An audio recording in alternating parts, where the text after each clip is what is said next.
네, 만나서 반갑습니다. 일부 예배 드리면서 이제 좀 제가 막 찬양하는데 그 말씀 전하기 전에 이렇게 막 올라와 가지고요. 페이스 조절 좀 해야겠다 했는데 그 고성규 목사님 그 뭔가 그 뽕삘이 있는 그 찬양을 들으면 이게 막 조절이 좀 안 되는 것 같아요. 그러다 또 아까 찬양하는데 저기 계신 집사님께서 이 하트를 예쁘게 하시는데 어, 이게 막 터져 나오는 게 말씀을 전해야 되니까 제가 이 전에 성전 있을 때 1년 전에 여러분들 방문했었어요.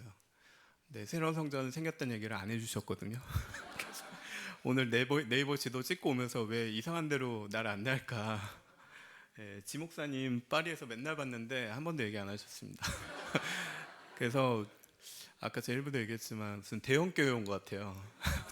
저는 사실 고향교회 같은 또 작은 교회, 작다고 할 수 없죠. 주님 앞에서 모두 다 크고 자금이 없는데 그래도 그 오래됐던 그 교회가 저는 상당히 좋았었습니다. 작년에 왔었을 때 올해 다시 오게 됐는데 일단 오늘 말씀을 제가 나누고 저에 대한 얘기도 좀 하도록 하겠습니다.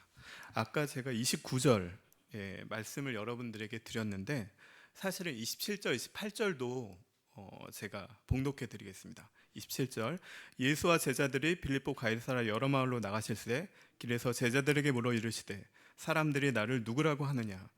28절 제자들이 여쭈어 가로되 세례 요한이라 하고 더러는 엘리야 더러는 선지자 중에 하나라 하더라. 이렇게 말씀을 합니다. 우리가 잘 아는 사복음서죠.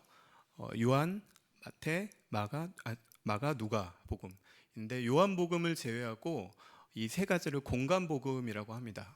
동일한 사건을 비슷한 시점에서 기록했다라고 해서 공간 복음이라고 하는데 비슷한 사건이지만 그 전달하는 대상이 다르기 때문에 조금씩 다른 것을 느낄 수가 있습니다.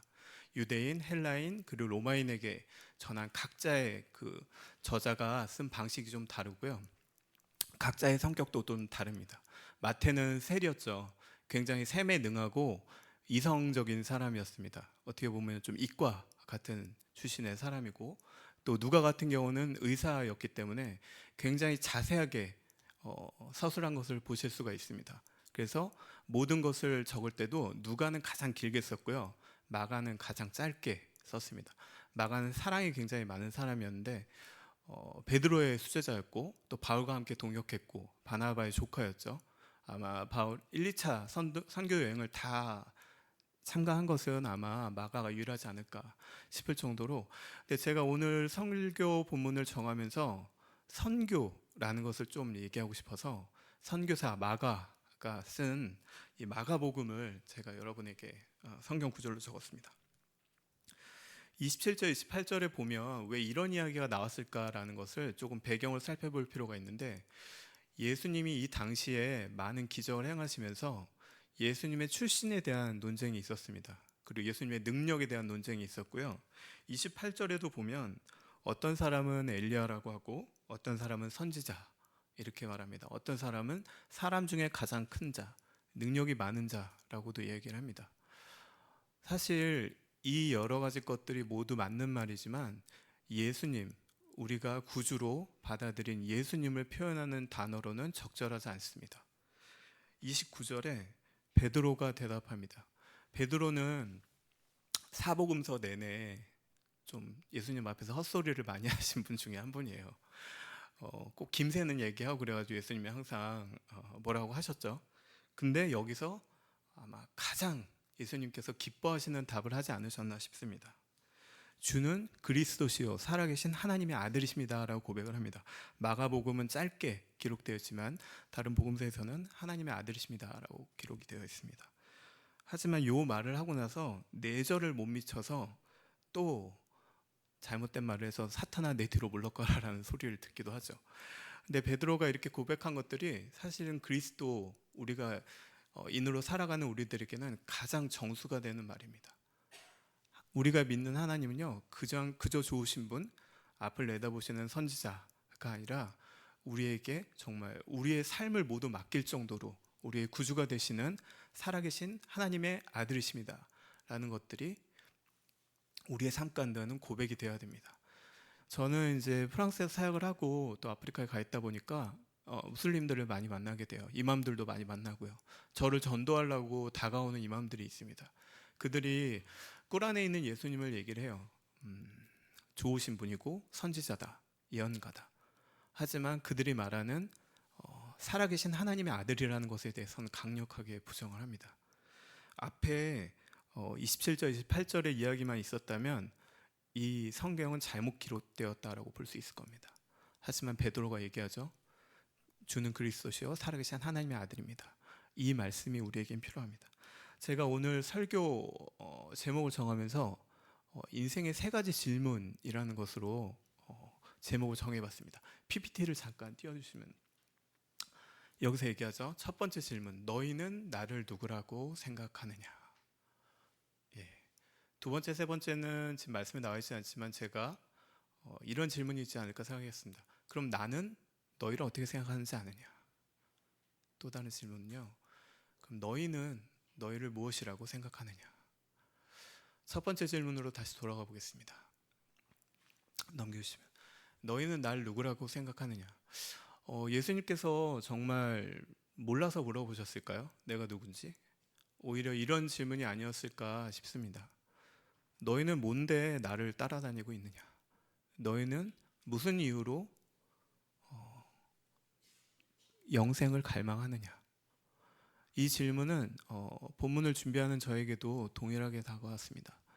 왜 우리가 예수님을 믿고 있는지, 왜 예수님께 인생의 삶을 드렸는지, 저 같은 사람은 선교사로 헌신을 하게 되었는지, 목사님은 왜 이 시간에 프랑스에 가 있는지, 만약에 하나님이 살아계시지 않고 예수님이 살아계신 살아계신 하나님의 아들이 아니시라면 이 모든 건 다 가짜입니다.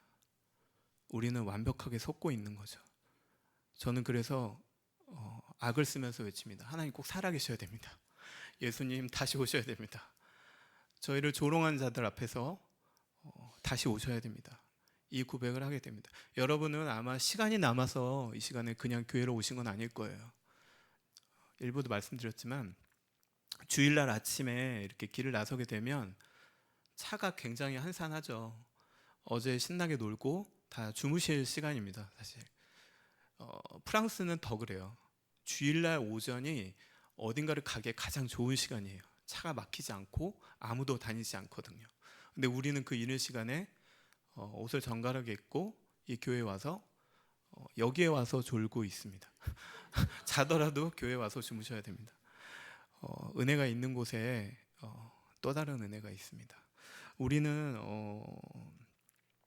나를 굉장히 중요하게 생각하는 것 같아요. 근데 예수님은 항상 우리에게 관심이 있으십니다. 우리에게 사랑을 전하시고 우리를 오래 기다려 주심에도 불구하고 늘 우리가 어디에 있는지, 우리가 어떤 생각을 하고 있는지에 대해서 하나님은 정말 관심이 있으십니다. 우리가 복음의 주인이 아니라면 우리가 하나님 앞에 이러한 모든 것들을 고백할 수가 없겠죠. 저는 그런 생각을 해봅니다. 제가 최근에 사역을 하다가 조금 어려운 점을 겪었어요. 그래서 하나님 앞에 많이 울었습니다. 사실은 좀 부끄러운 일이지만 근데 선교를 가고 나서 한 번도 선교지를 떠나고 싶다라는 생각을 해본 적이 없거든요. 제가 올해 선교사로는 이제 11년 정도 됐는데 프랑스에 있기 전에는 아랍에서 사역을 좀 했었고요. 그 이전에 남미에서도 한 2년 정도 있었는데 이번에 처음으로 선교지를 떠나고 싶다라는 생각을 했던 것 같아요. 근데 그때 하나님이 저에게 주셨던 음성이 바로 이것이었어요. 너는 나를 누구라고 생각하느냐? 보내신 이가 있다는 거죠. 그리고 우리를 만드신 이가 있습니다. 어떤 분들은 다 믿기기도 하고 어떤 분들은 지금 알아가시는 중일 수도 있겠지만 특히 선교를 나가신 선교사님들은 이 고백을 항상 합니다. 나를 부르신 이가 하나님, 나를 보내신 이도 하나님이라는 고백을 합니다. 왜냐하면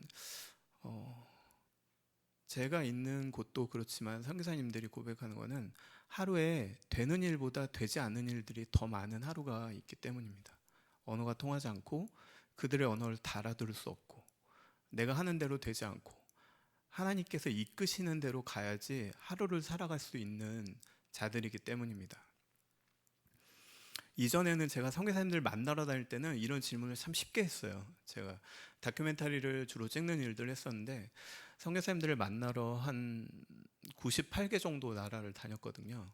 저는 예수님 믿기 전에 비행기를 한 번도 안 타봤는데 믿고 나서 하나님이 정신없이 보내셨던 것 같아요. 그래서 많은 분들을 뵐 때마다 참 쉽게 질문했던 것 같아요. 어떻게 이 땅에 오게 됐는지, 그리고 이곳에서 한 번은 힘든 적이 없었는지.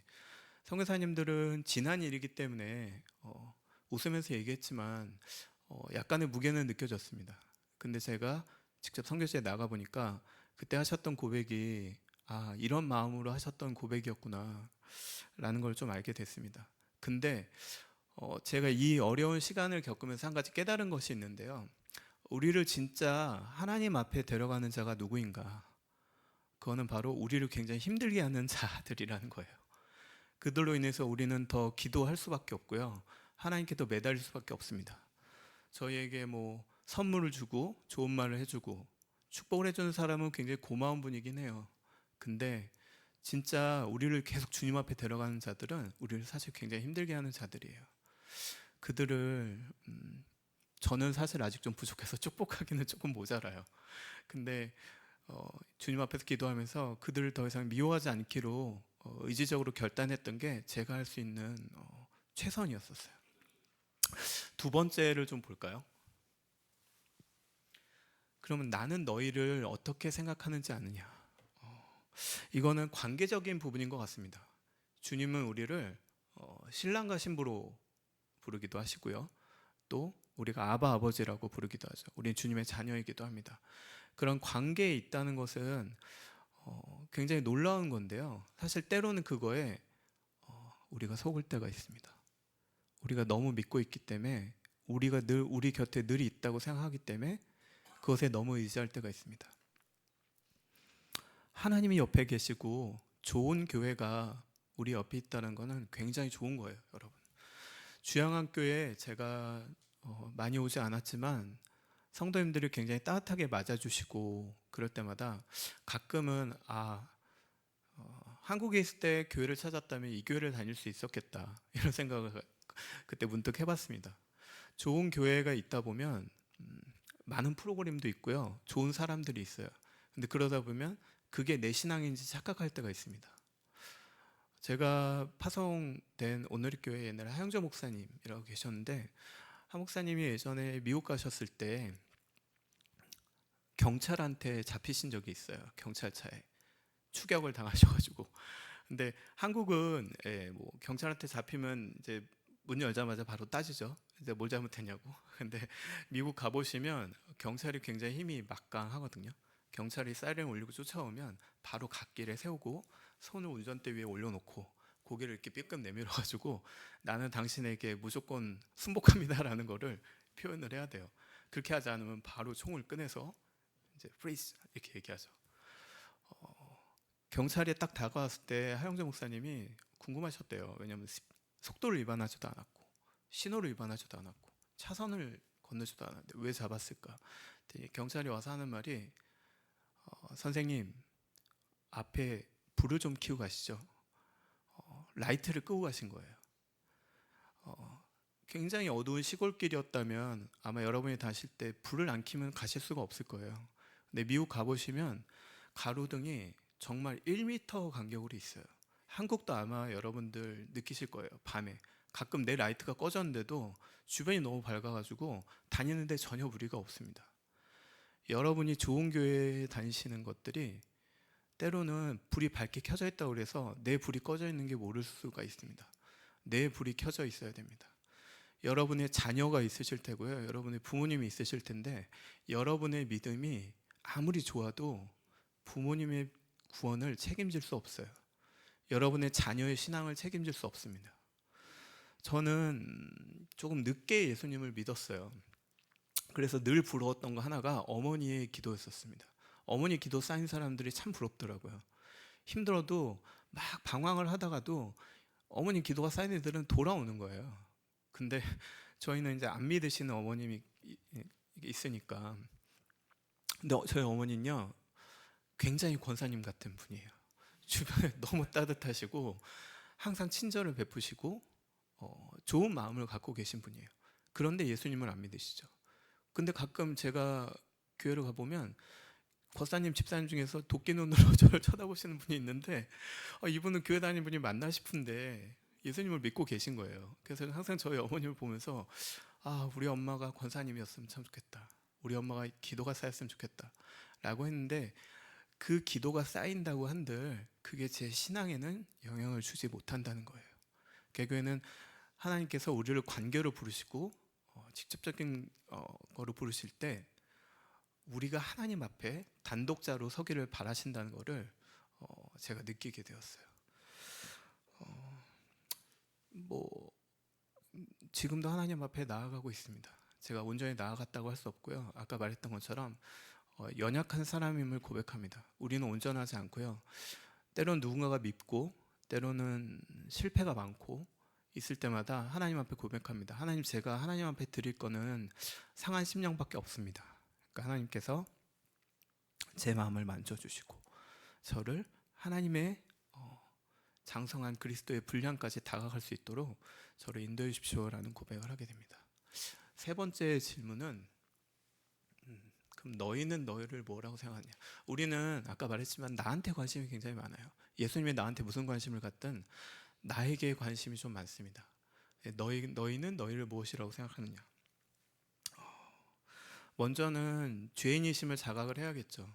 그리고 죄인이신 우리를 끝까지 기다리시는 하나님에 대해서 우리가 인지해야 됩니다. 그래서 저는 이게 가장 중요하다고 생각해요. 정말 무엇보다도.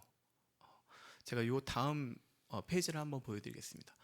우리는 뭐뭐뭐다. 그러니까 앞에 세 가지 질문을 이 빈칸을 제가 두었습니다. 저는 저 나름의 답을 내렸어요. 여러분은 오늘 예배를 들으시고 말씀을 들으신 가운데 이 고백이 여러분들 가운데 있었으면 좋겠습니다. 제가 첫 번째 질문에 대한 답을 너희는 날 누구라고 생각하냐는 저는 이렇게 생각을 해봤습니다. 우리는 부르신 이 앞에 매일 나아가야 합니다. 그리고 대답해야 합니다. 이게 일주일 만에, 한 달 만에 주님 앞에 나아가면 안 됩니다. 정말 매일 주님 앞에 나아가야 돼요. 우리는 연약한 존재이기 때문에 그렇습니다. 우리의 앞날을 한치도 알 수가 없어요. 주님께 나아가는 수밖에 없습니다. 두 번째, 제가 이 질문에 대해서는 우리는 매일 십자가 앞에 매일 으깨져야 됩니다. 왜냐하면 우리의 자아는 너무도 강하기 때문에 하나님 앞에서 죽으려고 하지 않아요. 아마 우리가 십자가에다 못을 박으려고 한다면 우리는 아마 못이 삐져나올 거예요. 예수님처럼 고통을 감내하지 못하고 몸부림치지 않을까 싶습니다. 그런 우리가 십자가 앞에서 우리의 자아를 매일 죽여서 주님 앞에 나아가야 합니다. 세 번째로는 넘겨주시면 우리는 하나님 앞에서 인내해야 됩니다. 제가 아까 세 번째 인내를 말씀드렸죠. 여러분, 인내라는 거는 뭘까요? 오래 참는 게 인내일까요? 제가 가깝게 교제하는 아마존의 김철기 선교사님이라고 계세요. 아마존은 인터넷이 잘 안 터지는데 위성 인터넷으로 정말 그 사진도 못 보내시는데 저하고 항상 이 선교사님의 문제 아니면 저의 문제들을 서로 나누면서 선교사님이 저를 많이 선교로 이끌어 주신 분이에요. 하루는 저한테 그 얘기를 물어보시더라고요. 오성환 선교사는 장점이 뭐야? 달란트가 뭐냐고 물어보시더라고요. 갑자기 물어보니까 대답이 안 나오는 거예요. 그러니까 저는 선교사로도 10여 년 정도 있었고 영상을 CGN에서는 20년 정도 근무를 했었고 영상을 전체적으로 한 지는 25년 정도 됐었는데 뭘 잘한다고 얘기를 못 하겠더라고요. 왜냐하면 제 주변에 상을 많이 받은 사람도 있었고 칭찬을 많이 받은 사람도 있었는데 저는 약간 그렇게 특별한 게 없었거든요. 근데 제가 곰곰이 생각을 해보니까 잘하는 게 있더라고요. 부르면 무조건 가는 겁니다. 하라고 하면 무조건 하고. 근데 그걸 제가 어떻게 알았냐면 거울 치료를 제가 요즘 하고 있어요. 저희 둘째가 저하고 되게 똑같거든요. 첫째가 이제 아들이고 이름이 세움입니다.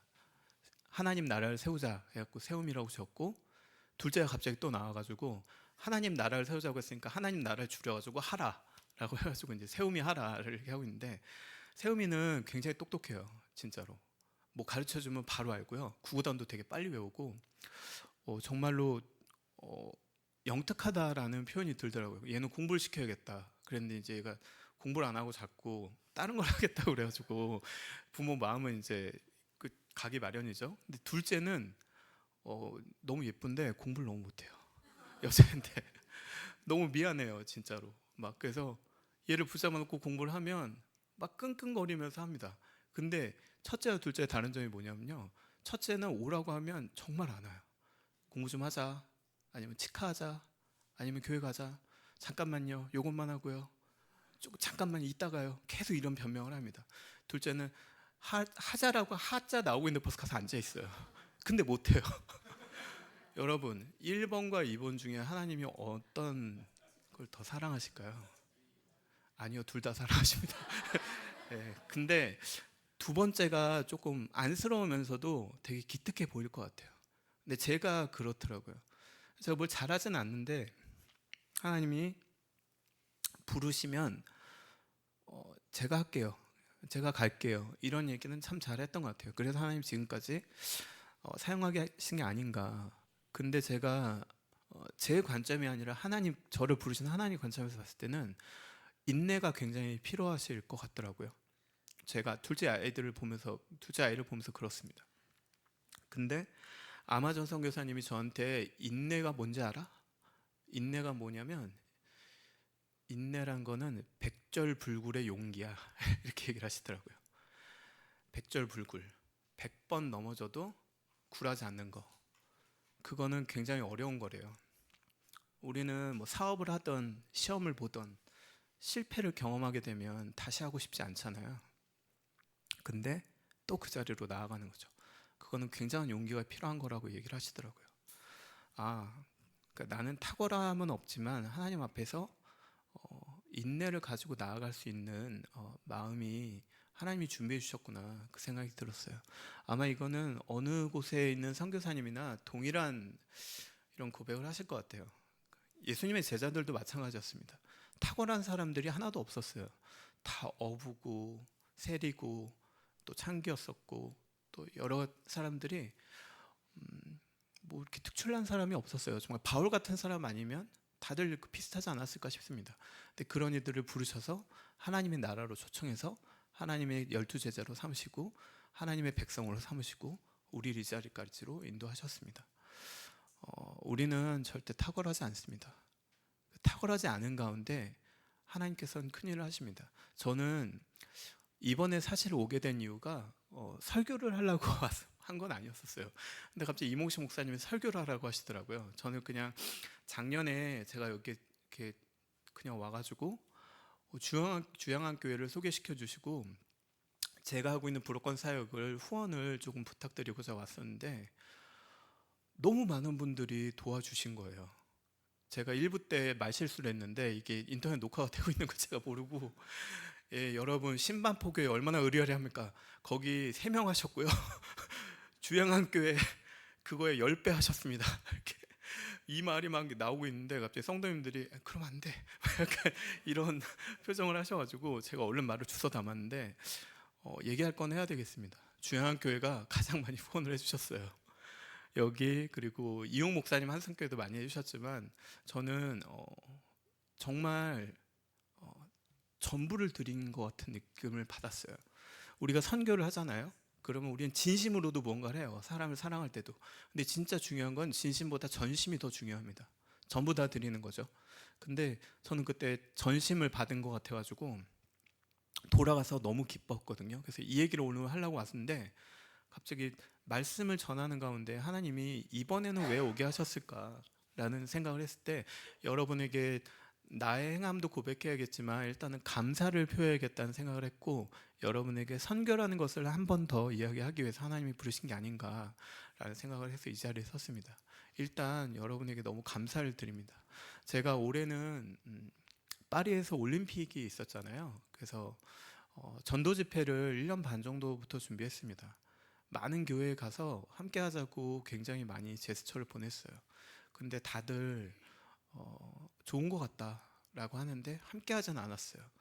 뭐 미국 교회를 찾아가면 한국 선교사보다 우리가 먼저 하는데 우리를 좀 메인으로 세웠으면 좋겠다는 얘기 하셨고요. 프랑스 교회는 우리가 복음이 더 오래됐는데 너희가 왜 그런 것을 주최하느냐라고 했었고, 때로는 한국 교회 찾아갔을 때는 우리는 다른 것에 관심이 있다라고 해가지고 항상 외면을 받곤 했습니다. 근데 그러는 가운데 40개의 교회하고 연합해서 이번에 일을 진행을 하게 됐어요. 특별히 놀랐던 거는 중국 교회였었습니다. 중국 교회가 노방전도 할 때 거의 전교인이 나오신 거예요. 다 나와가지고 진짜 땀을 뻘뻘 흘리면서 복음을 전하는데, 이 첫 번째 날이 시작되는 날 올림픽 개막식이 있었죠. 개막식에서 예수님을 조롱하는, 기독교를 조롱하는, 다른 종교는 조롱하지 않더라고요. 우리가 늘 조롱의 대상이었습니다. 아, 그 땅에 우리가 발을 딛고 서 있구나 라는 것을 알게 되었고, 이번에 오셨던 많은 사역자들이 문화전도 사역자들이었었어요. 그림을 그리는 사람, 음악을 하는 사람. 근데 목사님이나 선교사가 복음을 전하지 우리가 어떻게 복음을 전할 수 있을까? 이들이 부르심을 받고 왔는데도 계속 의심을 하는 거예요. 근데 첫째 날 그 답을 얻게 되었어요. 모든 사람들이 가장 많이 보는 TV에서 같은 시간에 예수님을 조롱하는 이 땅에서 동일한 시간에 복음을 전하려고 외치는 사람들이 있었다는 겁니다. 1924년에 파리 올림픽이 있었고요. 이번에 100년 된 올림픽이라는 어떤 의미가 있는 올림픽이었습니다. 근데 이 얘기가 떠오르더라고요. 그때 한 선수가 하나님 앞에서 모든 것을 드리고 모든 것을 내려놓는 사람이 있었어요. 그 사람 이름이 에릭 리들인데요. 옛날에 불의 전차라는 영화에도 나섰던 분인데, 이분은 단거리 육상 선수였었어요. 이분이 경기 100m가 주종목이었는데, 경기가 있는 날 주일 예배가 있었거든요. 그래서 주일 예배를 성수하기 위해서 100m 출전을 포기합니다. 언론이나 나라에서는 굉장히 비난이 심했죠. 저 옹졸한 그리스도인, 네가 금메달을 따서 하나님께 영광 올려드리면 되지, 네가 제일 잘하는 걸로 예배를 지키겠다고 그동안 4년 동안 준비했던 걸 포기해? 라고 하는 사람들이 많이 조롱했습니다. 하지만 그 사람은 파리에 있는 스코틀랜드 교회에 가서 예배를 드렸고요. 그 사람은 400m 자기의 주종목이 아닌 곳에 대신 나가게 됐습니다. 나가가지고 그분이 달릴 때 좀 웃기거든요. 이렇게 하늘을 향해서 주먹을 막 쳐요. 북을 치듯이. 이게 주님의 영광을 향해 달린다라고 얘기를 한다고 하더라고요.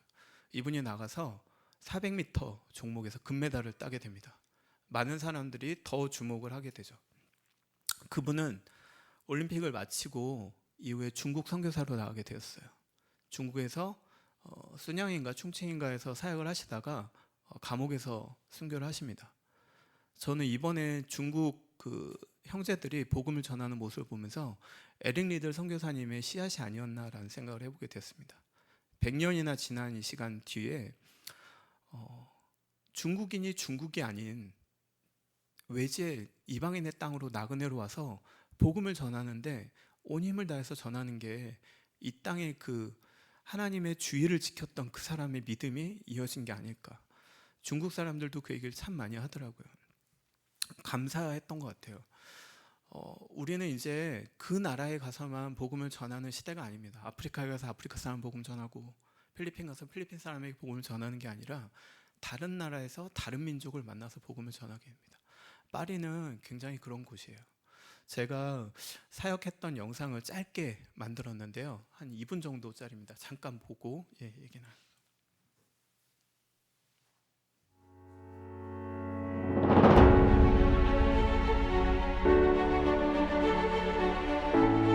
(2024) 파리올림픽 개막식에서 최후의 만찬을 조롱하는 공연을 선보여 전 세계 기독교인들의 분노를 사고 있습니다.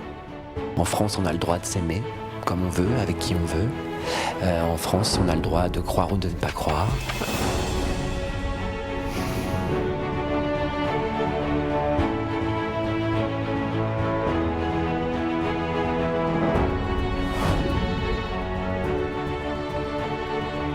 예수님을 조롱한 바로 그 자리에서 우리의 기도는 시작되었습니다.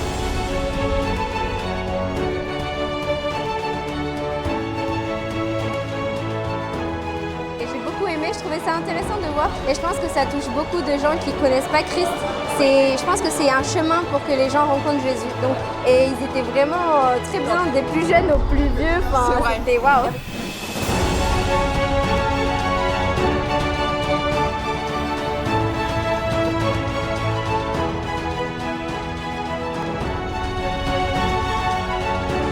why these different things mean different things to different people.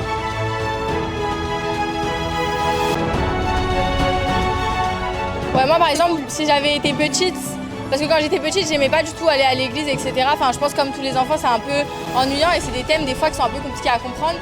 Mais si j'avais eu ça par exemple quand j'étais petite, peut-être que ça m'aurait donné plus envie d'y aller. En fait.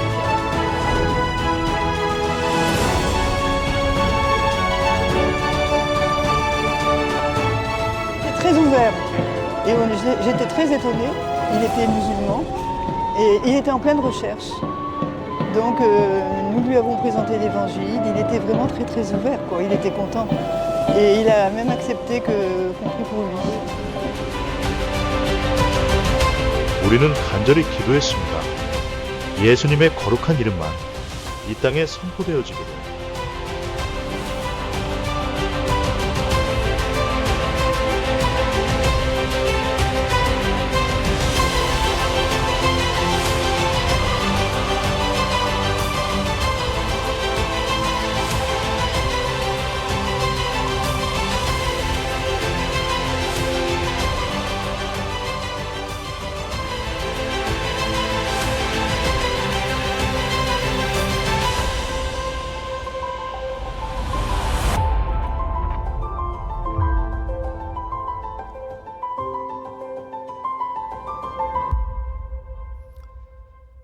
네, 우리 예수님께 감사의 박수. 네.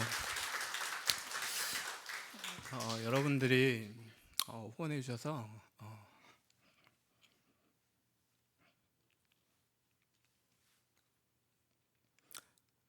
43명이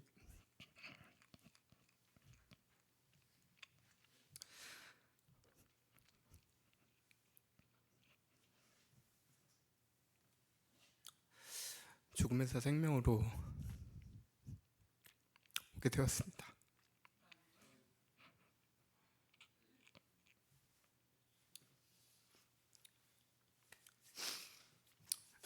이건 제가 의도했던 건 아니고요.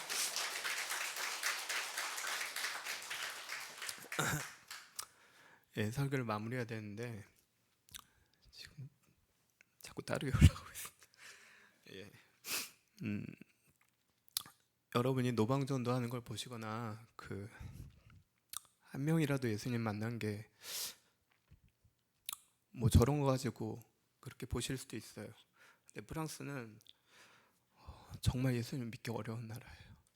우리에게 복음을 가져다 준 나라고 종교개혁자 칼뱅이 있는 나라지만 정말 밀어냄을 많이 당한 나라입니다. 저도 사실은 프랑스에서만 거주를 하고 아프리카에서 주로 사역을 하려고 갔었는데 부득이하게 1년 동안 이렇게 잡혀 있으면서 프랑스를 많이 돌아보게 되었습니다. 여러분 담임 목사님이 지금 프랑스에 가 계신데 결코 헛된 걸음이 아님을 저희가 믿습니다. 굉장히 중요한 사역을 하고 계시고요. 지스테반 목사님도 저 이거 하는 동안에 굉장히 많이 도와주셨습니다. 팀들 공항에서 실어 나르고 할 때도 항상 와주셨고 공연 와서도 항상 응원해 주셨습니다. 굉장히 감사를 드립니다. 이게 저 혼자 한 거 아니고요. 그러니까 저는 그냥 옆에서 돕는 일만 했고 프랑스 교회가 이 일을 다 주도해서 했습니다. 감사했던 시간이었어요. 왜냐하면 다들 그거 안 될 거야 이 얘기를 가장 많이 했었거든요. 근데 43명이 예수님을 구주로 고백했다는 거는 아까 젊은 청년 같은 경우도 교회에 정말 가기 싫었는데 우리에게 이런 방식으로 복음을 전하러 다가온다면 왜 우리가 믿지 않았겠는가라고 얘기를 들으면서 우리가 주저하고 있는 새에 영혼이 잃어가고 있다는 생각을 하게 됩니다. 그래서 저는 다시 또 프랑스에 돌아가서 사역을 하게 될 것이고요. 오늘 그래도 너무 좀 추한데 인터넷으로 올라가는 게 이게 막 성도님들이 우셔야 되는데 제가 울어요. 이게 은혜가 전혀 안 돼요. 결론을 오늘 말씀을 드리면 제가 이번에 말씀을 준비하면서 인생의 3가지 질문 앞에서라는 제목을 정하게 되었잖아요. 근데 인터넷에 검색을 해봤더니 러시아의 톨스토이가 인생의 3가지 질문이라는 글을 썼더라고요. 이 사람이 얘기합니다. 첫 번째, 이 세상에서 가장 중요한 시간은 무엇인가? 언제인가? 두 번째, 이 세상에서 가장 중요한 사람은 누구인가? 세 번째, 이 세상에서 가장 중요한 일은 무엇인가? 아마 오늘 드렸던 1번, 2번, 3번이 이 답을 모두 충족할 수 있을 것 같습니다. 우리에게 가장 중요한 시간은요, 하나님이 우리에게 허락하신 시간이에요. 여러분도 다 여러분의 삶의 시간을 계산을 하실 거예요. 내가 언제까지 살지. 오늘 이 예배를 마치고 돌아가다가 하나님이 부르실 수도 있어요. 근데 우리가 하루를 살아도 하나님께서 숨을 거둬가지 않으시고 우리에게 무언가를 맡기셨을 때는 그 이유가 있으십니다. 그 일로 하나님께 영광 돌리면 됩니다. 다 선교사로 가지 않아도 되고요, 다 목사가 되지 않아도 됩니다. 여러분들이 다 선교사시고 여러분이 다 중보자이십니다. 가장 중요한 사람이라고 할 수 없지만 우리에게 가장 중요한 분은 오직 예수 그리스도 한 분이시죠. 예수님께서 우리와 늘 동행하시고 우리의 연약한 부분을 채우시는 그분이 우리에게 가장 중요한 분입니다. 가장 중요한 일, 예수 그리스도를 알리는 일이죠. 바로 선교입니다. 여러분들이 앞으로도 주영한교회가 계속 선교를 하는 교회가 되었으면 좋겠고, 하나님 앞에 옆에 사람의 신앙으로 서는 교회가 아니라 내가 하나님 앞에 바로 서는 그런 여러분이 되셨으면 좋겠습니다. 네, 오늘 말씀 마치고 제가 여러분들 위해서 잠시 기도하겠습니다. 하나님 아버지, 감사합니다. 하나님께서 사랑하시는 이 주영한교회, 하나님께서 소망을 주시고 이곳 가운데 꿈을 주셔서 하나님이 기뻐하시는 일들을 한 걸음 한 걸음 내딛습니다. 우리가 두 걸음을 내딛을 지혜와 용기가 사실은 우리에겐 없습니다. 우리가 주님께 붙잡힐 때 하나님께서 하고자 하는 일들을 우리가 감당할 수 있게 됩니다. 하나님, 이 교회 축복하여 주시고 기도하는 모든 중보자들, 그리고 하나님의 부르심을 받고 지금 베냉 땅에 나가 있는 자매와 그들을 포함해서 모든 사람들 가운데 하나님 정말 눈동자같이 보호해 주셔서 가는 걸음걸음마다 하나님께서 지켜주시고 그들이 보고 느끼는 모든 것들이 다시 이 땅 가운데 돌아와서 이들에게 전해졌을 때 하나님의 큰 꿈이 우리가 합력하여서 선을 이뤄나가는 것을 경험하게 하여 주십시오. 하나님, 오늘 말씀을 전하게 해주셔서 감사합니다. 이 단에서 퍼진 말씀을 통해서 우리가 누구인지, 그리고 우리를 부르신 분이 누구인지, 그리고 우리가 우리의 삶 가운데 우리가 앞으로 이 남은 시간 가운데 해야 될 것들이 무엇인지를 다시 한번 돌이켜보게 됩니다. 하나님, 우리를 붙잡아 주시고 우리의 삶을 강권적으로 주관하여 주시옵소서. 감사합니다. 살아계신 예수님의 이름으로 기도합니다. 아멘. 감사합니다.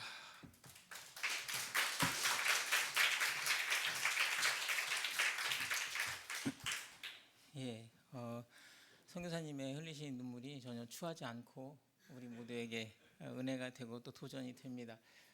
선교사님 전해주신 말씀 감사하고 오늘 전해주신 말씀과 또 하시는 사역이 하나님 앞에 큰